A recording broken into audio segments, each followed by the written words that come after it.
Oui, Madame Fardous, 29 km, c'est la largeur du détroit de Bab el-Mandeb, à son point le plus étroit.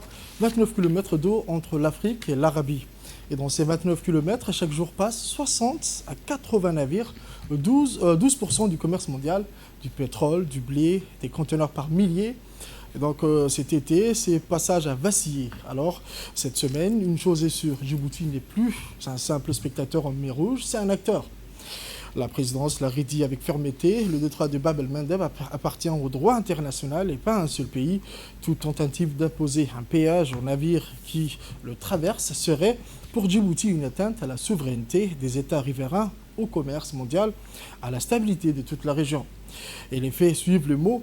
Un nouvel accord vient d'être signé avec la mission navale européenne, Aspides. Concrètement, les ports djiboutiens et les infrastructures du pays seront mis à disposition pour protéger les navires marchands qui naviguent en mer Rouge et dans le golfe d'Aden. Al Jazeera récemment a consacré un reportage à ce travail, la modernisation des gardes-côtes djiboutiens, le développement des ports, l'effort pour sécuriser un passage par lequel transite près de 12% du commerce mondial.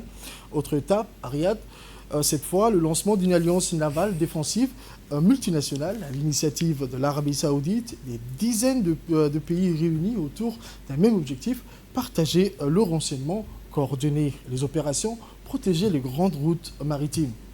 Autre point, le chef d'état-major général des armées djiboutiennes, le général de corps d'armée, le général Zakaria Cheikh Ibrahim, y a pris part. Son message a été clair face aux menaces qui pèsent sur la navigation en mer Rouge. Aucun pays ne peut agir seul. Alors une question se pose, pourquoi Djibouti est-il à chaque fois dans la pièce? La réponse tient une position géographique, des infrastructures modernes et une diplomatie qui ne dort jamais. Semaine après semaine, le pays le prouve, dans une mer Rouge sous tension. Ce sont le droit, la coopération et le dialogue qui protègent le mieux une route stratégique pour l'économie du monde entier.